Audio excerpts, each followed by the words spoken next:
Assalamualaikum warahmatullahi wabarakatuh. Waalaikumsalam. Selamat selamat siang semuanya. Perkenalkan, kami dari kelompok 1 ingin mempresentasikan materi bab 9 dengan mata kuliah Akuntansi Dasar 2 yang berjudul Plant Assets, Natural Resource, and Intangible Assets.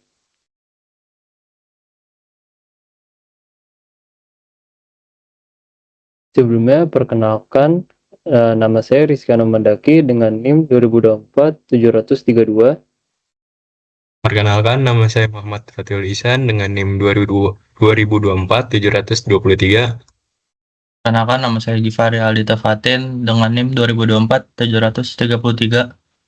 Perkenalkan, nama saya Fatia Rashad Fadilah dengan NIM 2024-736. Perkenalkan, nama saya Abhiseka Nadendra dengan NIM 2024-737.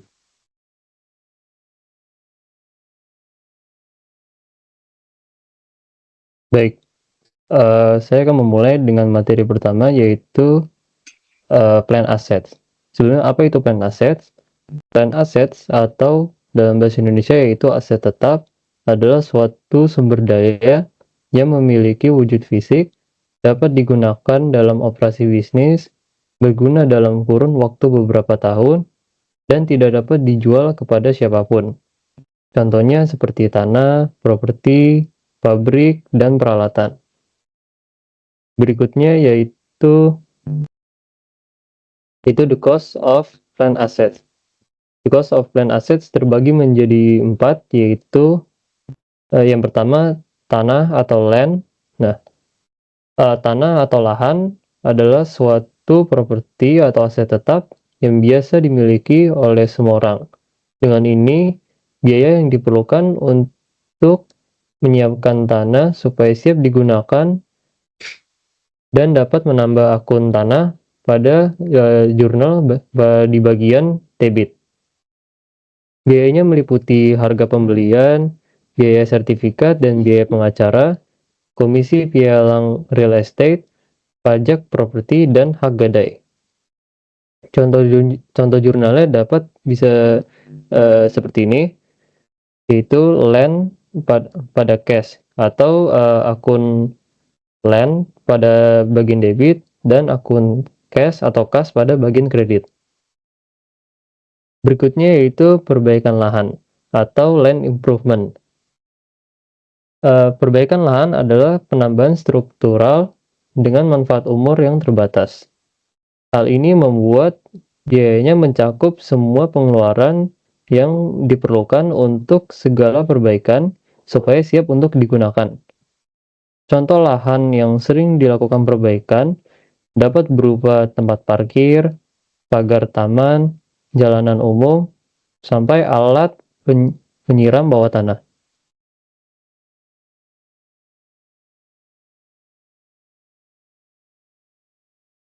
Yang ketiga yaitu bangunan atau buildings. Bangunan adalah suatu fasilitas yang biasa digunakan untuk kegiatan operasional seperti toko, kantor, gudang, bahkan hanggar pesawat. Dengan biaya yang cukup untuk membeli suatu bangunan dapat mencakup harga pembelian atau konstruksi bangunan secara langsung. Biayanya dapat meliputi harga pembelian, biaya pengacara, asuransi, dan sebagainya, dan komisi pialang real estate. Sedangkan untuk biaya konstruksi bangunannya dapat meliputi harga kontrak, biaya arsitek, izin bangunan, dan biaya penggalian. Dan yang keempat yaitu peralatan atau equipment.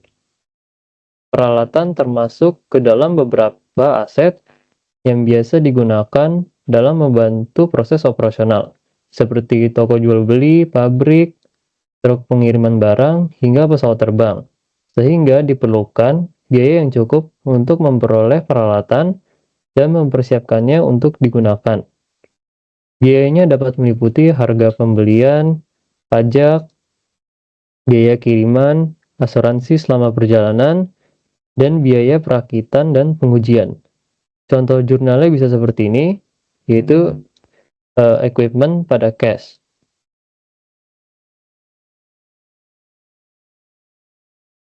Berikutnya yaitu expenditures during useful life. Expenditure during useful life terbagi menjadi dua, yaitu yang pertama ordinary repairs atau perbaikan biasa. Perbaikan yang bersifat biasa menjadi salah satu jenis pengeluaran untuk mempertahankan efisiensi operasi dan masa produktif suatu unit. Contoh jurnalnya bisa seperti ini, yaitu maintenance and repairs expense pada cash. Yang kedua yaitu additions and improvement atau penambahan dan perbaikan. Suatu penambahan dan perbaikan memerlukan sejumlah biaya yang digunakan untuk meningkatkan efisiensi operasi, kapasitas produksi, atau masa manfaat aset pabrik. Contoh jurnalnya apabila dalam konsep transportasi bisa jadi seperti ini, yaitu vehicle pada cash. Oke, selanjutnya itu 9.2 ada depresiasi atau depreciation. Ini itu adalah alokasi sistematis jumlah yang dapat disusutkan dari suatu aset selama masa manfaatnya.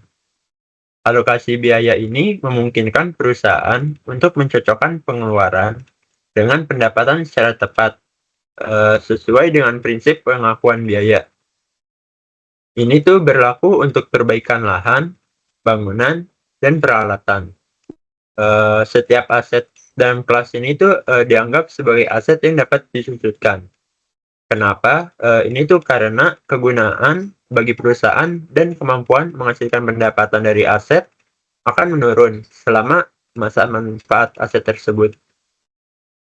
Nah, penyusutan ini tuh tidak berlaku untuk tanah, karena kegunaan dan kemampuannya menghasilkan untuk pendapatan umumnya tetap utuh dari waktu ke waktu. Lalu di sini tuh ada faktor in computing depreciation. Yang pertama itu ada harga perolehan atau cost. Itu semua pengeluaran yang diperlukan untuk memperoleh aset dan membuatnya siap untuk digunakan selama sesuai dengan tujuannya. Yang kedua itu ada masa manfaat atau useful life. Ini itu estimasi masa manfaat yang diharapkan berdasarkan kebutuhan. Jadi kebutuhan, masa pakai, dan kerentanan terhadap keusangannya. Yang terakhir itu ada nilai residu atau residual value. Ini tuh estimasi nilai aset pada akhir masa manfaatnya. Selanjutnya itu ada depreciation method. Jadi manajemen ini tuh memilih metode yang menurutnya tepat. Tujuannya itu untuk memilih metode yang paling tepat untuk mengukur kontribusi aset terhadap pendapatan selama masa manfaatnya. Beberapa metode yang digunakan itu yaitu yang pertama ada straight line. Di sini tuh biaya dapat disusutkan adalah cost dikurangi residual value. Ini merupakan jumlah total yang dikenakan penyusutan. Dengan metode garis lurus ini atau straight line, untuk menentukan biaya penyusutan tahunan, kita membagi biaya yang dapat disusutkan dengan masa manfaat aset. Yang kedua itu ada units of activity. Perusahaan ini memperkirakan total unit aktivitas untuk seluruh masa manfaat, dan kemudian membagi unit-unit ini menjadi biaya yang dapat disusutkan. Angka yang dihasilkan ini merupakan biaya yang dapat disusutkan per unit. Lalu yang ketiga itu ada declining balance.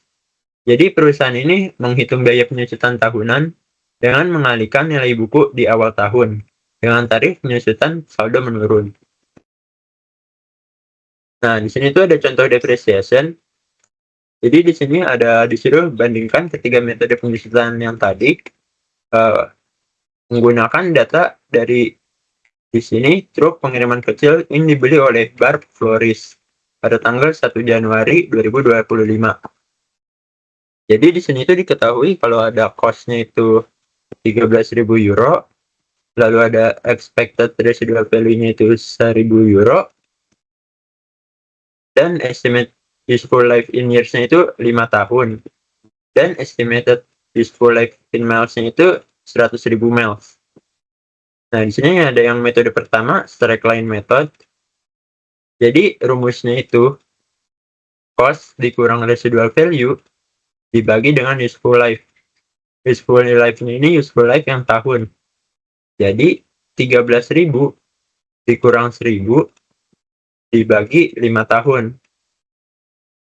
Jadi 12.000 dibagi 5 sama dengan 2.400 per tahun. Jurnalnya itu depreciation expense di debit dan accumulated depreciation di kredit. Lalu yang kedua itu ada units of activity method. Ini itu yang pertama itu kita mencari depreciable cost-nya dulu nih. Itu dengan cara cost dikurang dengan expected residual value tadi. Jadinya 12.000. Lalu di sini itu juga diketahui nih, unit of activity during the year-nya itu 15.000. Jadi 12.000 tadi ini depreciable cost ini dibagi dengan total activity. Total activity per miles-nya.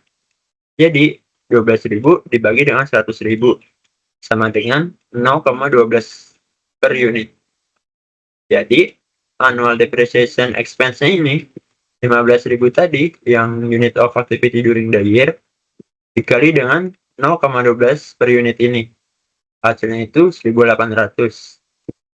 Atau cara cepatnya itu bisa seperti ini, 13.000 dikurang 1.000 dibagi 100.000 lalu dikali langsung 15. Hasilnya sama, yaitu 1.800. Lalu ini tuh yang metode ketiga, yaitu double declining balance method. Di sini diketahui itu cost-nya yang tadi ya 13.000, residual value-nya itu 1.000, dan umurnya itu 5 tahun. Di sini kan misalnya kan dibeli 1 Januari. Jadi rate-nya itu 2 dikali 100 dibagi umurnya. Umurnya itu 5 tahun. Sama dengan tuh 200 kali 5 sama dengan 40% kan. Jadi di sininya itu rumusnya itu book value beginning of year ini dikali sama depreciation rate ini.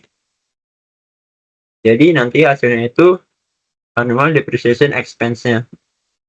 Jadi 13.000 dikali dengan 1.000. Jadi hasilnya itu 5.200.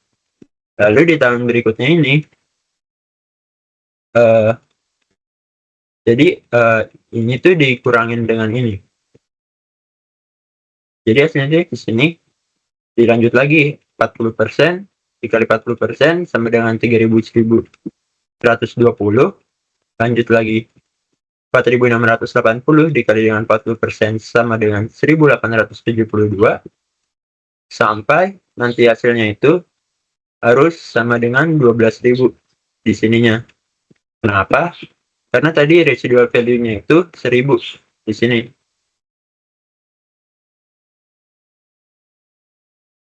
Nah, jadi dari ketiga metode sebelumnya, ini ada komparasinya. Bisa dilihat dari straight line, units of activity, dan declining balance. Kalau straight line itu dari tahun ke tahun, dia itu tetap sama hasilnya. Itu 2.400. Bisa dilihat dari grafik juga, di mana dia itu tetap lurus garisnya. Kalau unit of activity ini dari tahun ke tahun dia itu seperti naik dan turun, di mana yang awalnya ini dia 1.800, di tahun keduanya ini dia itu nambah jadi 3.600, tapi di tahun ketiganya lagi ini dia tuh turun lagi nih 2.400. Bisa dilihat dari grafik ini nih, itu kayak naik turun naik turun. Nah, kalau yang terakhir ini declining balance ini dia itu kayak makin menurun gitu. Jadi awalnya itu dia ini 5.200, makin turun lagi 3.120, turun lagi ke 1.872, 1.123, dan 685. Jadi dia ini makin lama makin turun, kayak naik atau turun lagi atau lurus doang. Jadi perbandingannya itu ada di sini. Lalu ini tuh ada komponen depreciation. Depresiasi komponen ini itu adalah metode akuntansi di mana bagian-bagian atau komponen yang berbeda dari suatu aset ini didepresiasi secara terpisah karena memiliki masa manfaat yang berbeda atau mengalami keausan dengan laju yang berbeda. Metode ini tuh memastikan nih bahwa nilai aset dicerminkan secara lebih akurat seiring waktu.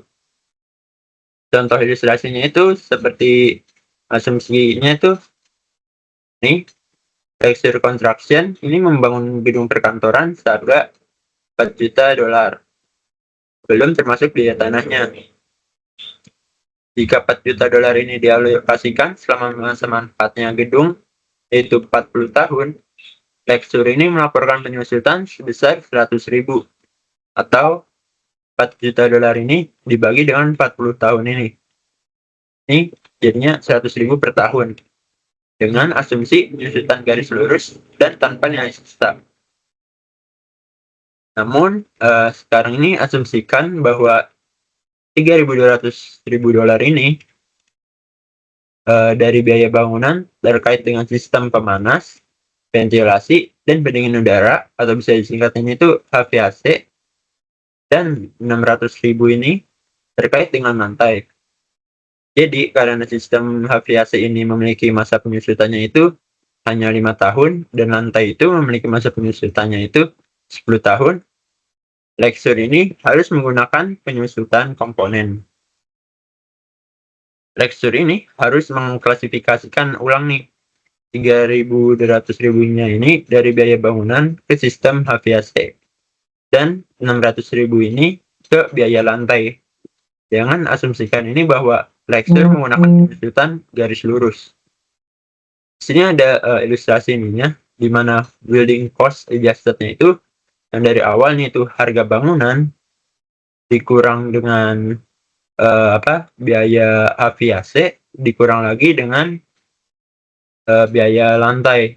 Hasilnya itu 3.080.000. Di sini building cost depreciation per year-nya itu yang hasil dari tadi dibagi dengan 40 tahun tadi nih. Hasilnya $77.000. Lalu yang ini tuh HVAC sistem depresiasi. Ini tuh yang HVAC tadi 320.000 dibagi dengan 5, hasilnya itu 64.000.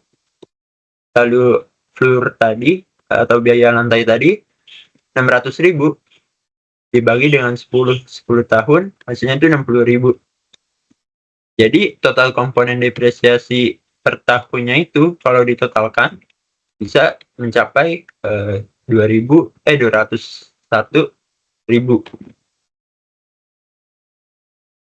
Lalu di sini itu ada depreciation and income tax. Di sini undang-undang pajak mengizinkan wajib pajak perusahaan untuk mengurangi biaya penyusutan saat menghitung pendapatan kena pajak. Namun undang-undang pajak seringkali tidak mengharuskan wajib pajak untuk menggunakan metode penyusutan yang sama pada laporan pajak yang digunakan dalam penyusunan laporan keuangan. Banyak perusahaan menggunakan garis lurus atau straight line dalam laporan keuangan mereka untuk memaksimalkan laba bersih. Tetapi pada saat yang sama, mereka menggunakan metode penyusutan yang dipercepat pada pengambilan pajak mereka untuk meminimalkan pajak penghasilan mereka. Selanjutnya 9.3 Plan Asset Disposal. Plan Asset Disposal terbagi menjadi 3. Yang pertama, retirement atau membuang aset yang berguna ataupun tidak berguna. Yang kedua, sell, menjual aset untuk mendapatkan pendapatan. Yang ketiga, exchange, yaitu tukar tambah.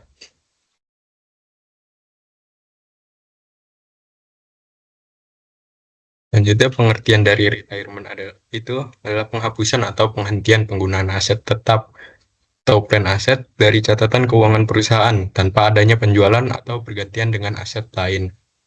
Ketika suatu aset di retire atau dibuang, aset tersebut tidak lagi digunakan untuk operasi perusahaan dan tidak menghasilkan manfaat ekonomi di masa mendatang. Selanjutnya kita ke contoh soal yang pertama.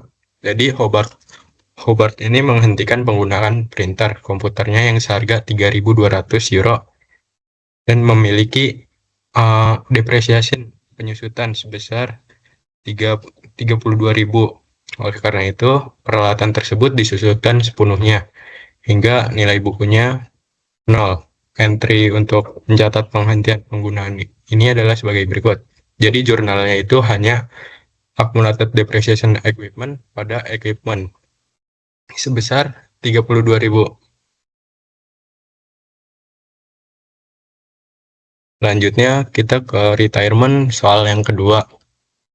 Di sini ada Sunset Shipping yang membuang peralatan pengiriman yang harganya 18.000 euro dan telah mengakumulasikan penyusutan sebesar 14.000. Jadi di sini belum disusutkan semuanya, hanya baru 14.000. Dan jurnal tersebut akan seperti ini: accumulated depreciation equipment dan loss on disposal of plant asset pada equipment sebesar 14.000 untuk accumulated depreciation dan 4.000 untuk loss on disposal of plant asset dan 18.000 untuk equipment. Karena barang tersebut belum sepenuhnya disusutkan, maka barang tersebut mengalami kerugian, makanya disebut loss on disposal of plant asset. Selanjutnya kita ke metode sell. Pengertian dari metode sell itu metode yang menjual sebuah aset dari suatu perusahaan untuk mendapatkan pendapatan. Dalam sell, melalui penjualan, perusahaan membandingkan nilai buku dengan hasil yang diterima oleh penjualan. Jika hasil penjualan melebihi dari nilai buku aset pabrik, maka terjadi keuntungan pada penjualan tersebut. Jika hasil penjualan kurang dari nilai buku, maka terjadi kerugian pada penjualan tersebut.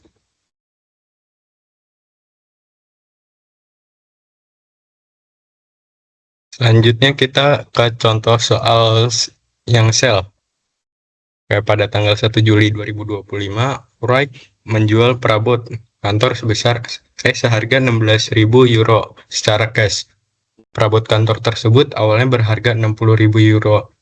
Pada tanggal 1 Januari 2025, perusahaan tersebut telah mengakumulasi penyusutan sebesar 41.000. Jadi disusutkannya baru sampai Januari, belum sampai Juli. Penyusutan untuk 6 bulan pertama pada tahun 2025 adalah 8.000. Dan ini penyusutan untuk Januari sampai Juli. Wright telah mencatat biaya penyusutan dan memperbarui akumulasi penyusutan hingga tanggal 1 Juli dengan entry berikut. Jadi yang pertama, kita harus membuat jurnal untuk depreciation atau penyusutannya dari Januari sampai Juli tersebut dengan depreciation expense pada accumulated depreciation equipment sebesar 8.000. Selanjutnya, kita harus mencari apakah perusahaan tersebut mengalami keuntungan atau kerugian dengan cara harga dari furnitur atau perabotan kantor tersebut sebesar 60.000 dikurang oleh penyusutan dari barang tersebut sebesar 41.000 dari sebelum tahun 2025 ditambah yang penyusutan dari Januari sampai Juli sebesar 8.000. Jadi 60.000 dikurang 41 tambah 8.000 menjadikan 11.000. 11.000 itu merupakan book value. Selanjutnya perusahaan menjual perabot tersebut sebesar 16.000 dan harga book value tersebut sebesar 11.000. Karena book value lebih kecil daripada fair value, maka disebut untung. Karena selisih dari kedua itu 5.000 sebelumnya, maka perusahaan mengalami untung sebesar 5.000. Selanjutnya kita ke jurnalnya. Pertama kita cash dan accumulated depreciation equipment. Pada equipment dan gain on disposal of plant asset. Cashnya mendapatkan sebesar 16.000 karena menjual itu sebesar 16.000 dan accumulated depreciation equipment penyusutan dari total dari awal sampai akhir dan equipmentnya, harga dari equipment tersebut, dan kita mengalami keuntungan sebesar 5.000. Selanjutnya kita ke contoh soal yang kedua. Soalnya kita masih sama seperti sebelumnya, namun kita memiliki harga jual yang berbeda di sini. Kita hanya menjual sebesar 9.000. Yang pertama kita sama seperti yang tadi, kita harus menyusutkan ke yang terbaru, bulan terbaru, yaitu bulan saat ini dijual. Pertama depreciation pada akumulator sebesar 8.000. Yang kedua kita sama juga harus mencari untung atau ruginya. Kita tahu harga dari cost of furniture tersebut sebesar 60.000 dikurang oleh penyusutan barang tersebut sebesar 49.000 menghasilkan 11.000 untuk book value. Dan karena kita menjual barang tersebut 9.000, maka itu kita mengalami kerugian karena book value kita lebih besar daripada fair value, maka disebut rugi. Kita mengalami kerugian sebesar 2.000 karena selisih dari book value dan fair value-nya. Selanjutnya kita harus membuat jurnal cash sebesar 9.000, cash dan accumulated depreciation equipment dan loss on disposal of plant asset pada equipment. Cashnya sebesar 9.000, accumulated depreciation equipment sebesar 49.000, loss on disposal of plant asset sebesar 2.000, equipmentnya sebesar 60.000. Selanjutnya kita ke metode exchange. Metode exchange adalah mengacu pada pertukaran suatu aset tetap plan aset dengan aset tetap lainnya dengan sedikit pembayaran tunai. Jadi sama seperti tukar tambah. Dalam hal ini aset lama ditukar dengan aset baru dan pertukaran ini dapat menghasilkan keuntungan atau kerugian yang perlu dicatat dalam pembukuan perusahaan. Biasanya, perusahaan mencatat keuntungan atau kerugian pada pertukaran aset pabrik. Alasan untuk mengakui keuntungan atau kerugian adalah bahwa sebagian besar bursa memiliki substansi komersial. Yang kedua, suatu pertukaran atau exchange memiliki substansi komersial jika arus kas masa depan berubah sebagai akibat dari pertukaran tersebut. Selanjutnya, kita ke contoh soalnya. Jadi Roland NV ini menukar satu set truk ditambah dengan uang tunai dengan truk gandeng baru. Truk bekas tersebut memiliki nilai gabung sebesar 42.000 dari biaya 64.000 dikurangi 22.000 sebagai penyusutan. Agen pembeli Roland yang memiliki pengalaman pasar di barang bekas menunjukkan bahwa truk bekas tersebut memiliki nilai wajar sebesar 26.000. Selain truk, Roland harus membayar 17.000 untuk truk gandeng tersebut. Jadi kita yang pertama itu harus menentukan dari harga untuk semi truknya tersebut, truk gandeng tersebut dengan cara fair value. Fair value-nya itu nilai wajar sebesar 26.000 ditambah cash yang harus kita bayar sebesar 17.000. Ditambah 26 ditambah 17 menghasilkan 43.000. Itu total yang harus kita bayar. Kemudian kita harus mengetahui untung atau ruginya dengan cara book value tersebut yang 64.000 dikurang 22.000 menghasilkan 42.000 dikurang oleh fair value dari truk tersebut, nilai wajar dari truk tersebut sebesar 16.000.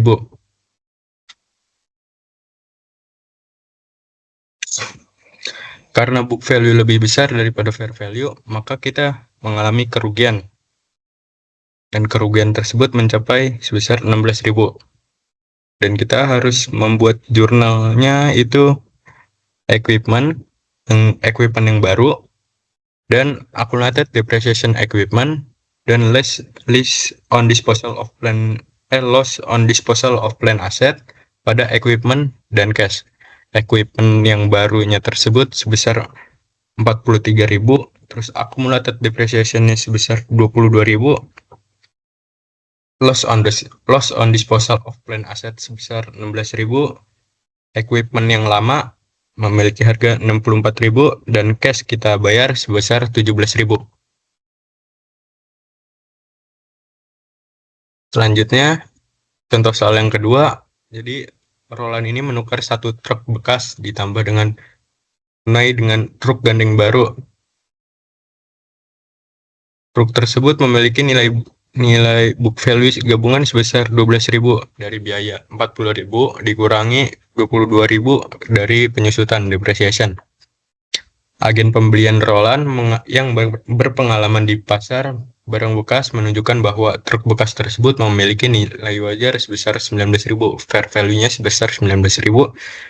Selain itu, Roland harus membayar sebesar 3.000 untuk truk gandeng tersebut. Yang pertama, kita harus mencari cost of new. Jadi kita harus ngeluarin berapa untuk new delivery equipment tersebut dengan cara fair value harga nilai wajar dari truk tersebut sebesar 9.000 ditambah cash yang harus kita bayar sebesar 3.000 ditambah menjadi 22.000. Yang kedua, kita harus mencari untung atau rugi dari barang tersebut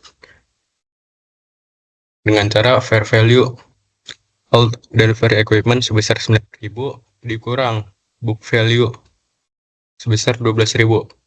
Nah, di sini karena book value-nya lebih kecil daripada fair value, maka barang tersebut memiliki keuntungan sebesar 7.000. Kita harus membuat jurnal juga. Jurnalnya yaitu equipment yang baru, new, dan accumulated depreciation yang equipment yang lama, yang old, pada equipment yang baru, pada gain on disposal of plan asset karena kita mengalami keuntungan, dan selanjutnya ada cash. Dan equipment-nya sebesar 22.000, equipment yang baru 22.000, kemudian accumulated depreciation equipment yang lama sebesar 28.000, dan equipment yang lama sebesar 40.000, terus keuntungan gain on disposal of plan asset sebesar 7.000, dan cash yang kita bayarkan sebesar 3.000.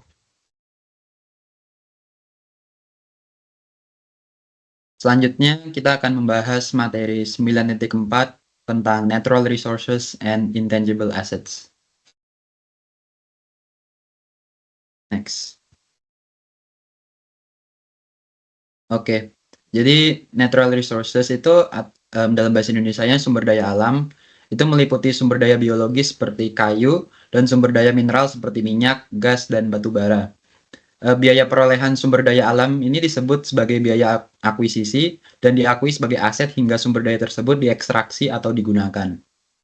Depletion atau deplesi adalah alokasi biaya sumber daya alam secara sistematis seiring dengan penggunaannya, mirip dengan penyusutan pada aset tetap. Nah, metodenya ini mereka menggunakan metode unit aktivitas, sering digunakan dalam perhitungan deplesi karena berhubungan langsung dengan jumlah unit yang diekstraksi selama periode tertentu. Rumusnya untuk deplesi per unit adalah total biaya dikurangi nilai sisa dibagi total unit estimasi. Jika suatu perusahaan mengekstraksi sumber daya, biaya deplesi dicatat dalam akun inventory dan dikreditkan ke accumulated depletion untuk mengurangi nilai aset sumber daya alam. Ini ada contoh soal. Sebagai ilustrasi, asumsikan Lane Cole menginvestasikan Hong Kong dollar 50 Hong Kong dollar juta di sebuah tambang yang diperkirakan memiliki 10 juta ton batu bara dan tidak memiliki nilai sisa. Nah, menggunakan rumus deplesi sebelumnya, yaitu total cost dikurangin residual value dibagi total estimated unit available. Nah, dari soal ini terdapat 50 juta Hong Kong dollar dibagi dari soalnya 10 juta ton, yaitu 5 Hong Kong dollar per ton. Nah, Jika Lane mengekstraksi 250.000 ton pada tahun pertama, maka penyusutan untuk tahun tersebut adalah 1.250.000 Hong Kong dolar, yaitu 250.000 ton dikali 5 dolar, 5 Hong Kong dolar. Pencatatan penyusutan tersebut adalah sebagai berikut, yaitu di debit inventory dan di kredit accumulated depletion sebesar 1.250.000.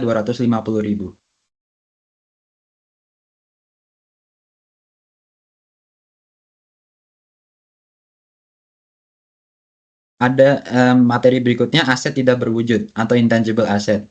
Aset tidak berwujud ini adalah hak, keistimewaan, dan keuntungan kompetitif yang berasal dari kepemilikan aset berumur panjang yang tidak memiliki bentuk fisik. Contohnya termasuk hak cipta, paten, merek dagang, lisensi, dan goodwill. Aset tidak berwujud dapat berasal dari hibah pemerintah seperti tadi, paten, hak cipta, lisensi, merek dagang, dan nama dagang, atau akuisisi bisnis lain di mana harga pembelian mencakup pembayaran untuk goodwill. Perjanjian eksklusif dalam kontrak seperti waralaba dan juga sewa. Aset tidak berwujud dikategorikan berdasarkan umur manfaatnya. Jika memiliki umur manfaat terbatas, biasanya mereka akan melakukan amortisasi.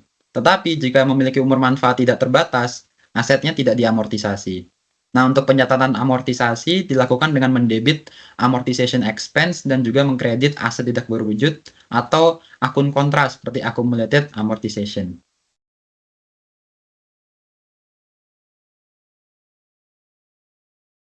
Selanjutnya ada contoh soal tentang aset tidak berwujud.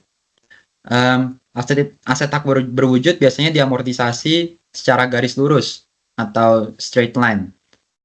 Biasanya umur hukum paten adalah 20 tahun di banyak negara. Perusahaan mengamortisasi biaya paten selama umur 20 tahun atau masa manfaatnya, mana yang lebih pendek. Untuk mengilustrasikan perhitungan amortisasi paten, asumsikan bahwa National Labs membeli paten dengan biaya 720.000 dolar. Jika Nasional memperkirakan masa manfaat paten adalah 8 tahun, berarti biaya amortisasi tahunan adalah 90.000 dolar, yaitu 720.000 dolar dibagi 8.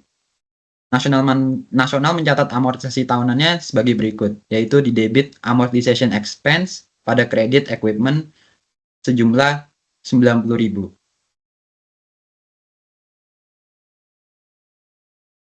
Sekarang akan membahas mengenai paten dan juga hak cipta. Paten dan hak cipta ini adalah dua-duanya merupakan hak eksklusif yang diberikan oleh pemerintah. Namun untuk paten biasanya hak eksklusifnya diberikan oleh pemerintah kepada pemegangnya untuk memproduksi dan menjual suatu penemuan dalam jangka waktu tertentu, biasanya 20 tahun. Biaya perolehan paten mencakup harga beli dan biaya hukum untuk mempertahankan paten. Pemegang paten mengamortisasi biaya paten selama umur manfaatnya atau umur hukum paten, mana yang lebih pendek.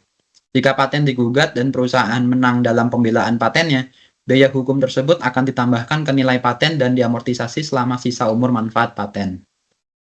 Sedangkan untuk hak cipta adalah hak eksklusif yang diberikan oleh pemerintah untuk mereproduksi dan menjual karya seni atau publikasi. Umumnya berlaku selama masa hidup pencipta ditambah 70 tahun. Biaya hak cipta termasuk biaya pendaftaran dan biaya hukum untuk melindungi hak tersebut. Biasanya hak cipta juga diamortisasi dalam jangka waktu yang lebih pendek dibandingkan umur hukum hak cipta karena faktor ekonomi seperti tren industri atau teknologi. Selanjutnya ada trademarks and trade names sama franchises and licenses. Nah, trademarks and trade names adalah merek dagang, adalah kata atau frasa, simbol atau desain yang mengidentifikasi produk atau perusahaan. Contohnya adalah merek dagang seperti Coca-Cola, Big Mac, dan Jetta. Jika merek dagang dibeli, maka biayanya itu akan dicatat sebagai aset. Dan jika perusahaan mengembangkan merek sendiri, biaya yang terkait dengan pengembangnya dicatat sebagai beban saat terjadi. Jika merek dagang memiliki umur tidak terbatas, maka tidak diamortisasi tetapi diuji penurunan nilai secara berkala. Sedangkan untuk franchises dan license, franchises dalam bahasa Indonesianya adalah waralaba.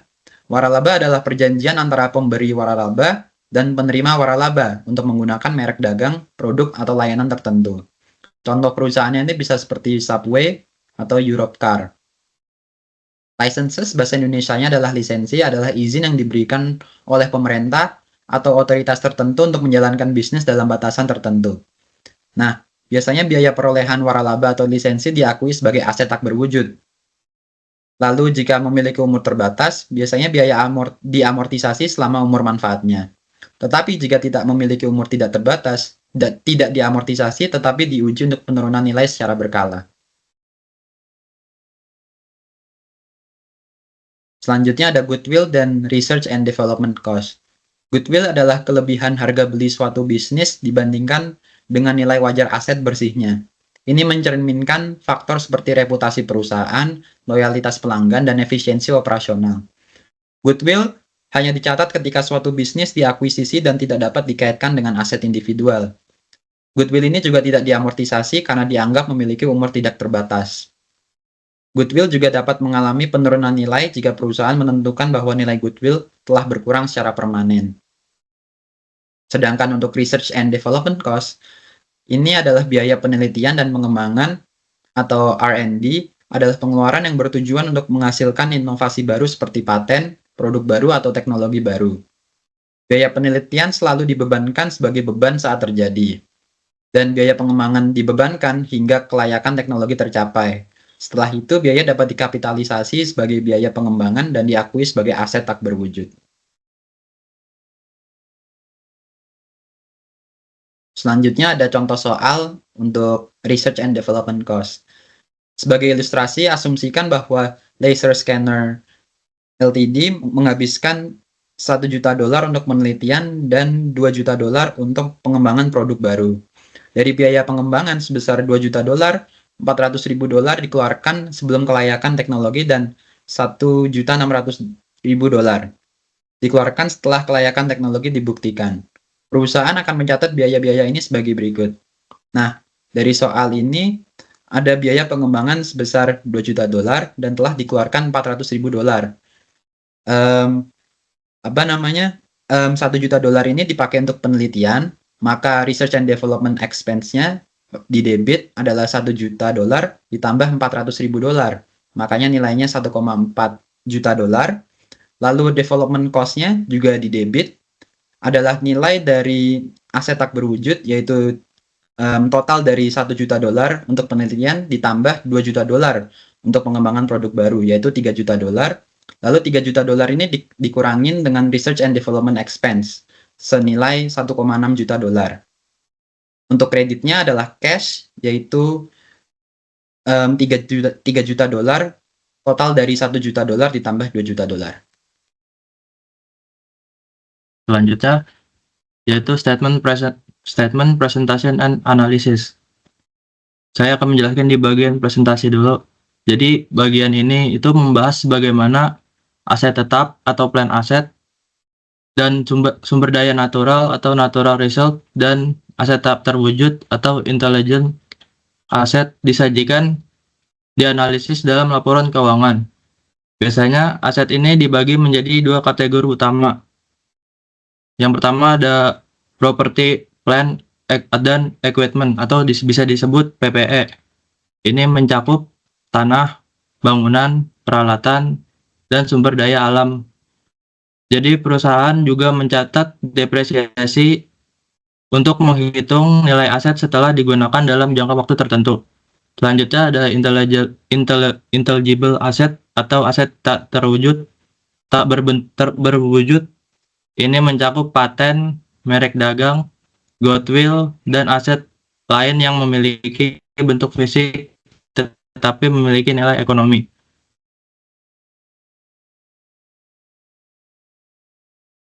Ini adalah contoh dari neraca laporan posisi keuangannya. Jadi seperti yang tadi saya bilang, properti, plan, dan equipment itu dipisah sama intelligible asset. Kenapa dikurang? Karena PPE ini memiliki yang namanya accumulated depreciation. Karena bangunan dan peralatan itu mengalami yang namanya depresiasi, makanya dipisah. Next. Selanjutnya ada analisis. Bagian ini menjelaskan cara menganalisis efisiensi penggunaan aset perusahaan untuk memastikan penjualan. Rasio perputaran aset atau aset turnover ratio yaitu adalah perbandingan antara penjual dengan total aset yang dimiliki perusahaan. Rasio ini digunakan untuk mengukur efisiensi perusahaan dalam menghasilkan pendapatan. Manfaat dari aset ini adalah untuk mengukur perputaran semua aktiva perusahaan, mengukur tingkat efisiensi pemanfaatan sumber daya perusahaan, mengukur beberapa jumlah penjualan yang diperoleh dari tiap rupiah aktiva, dan menjadi indikator kinerja operasional perusahaan.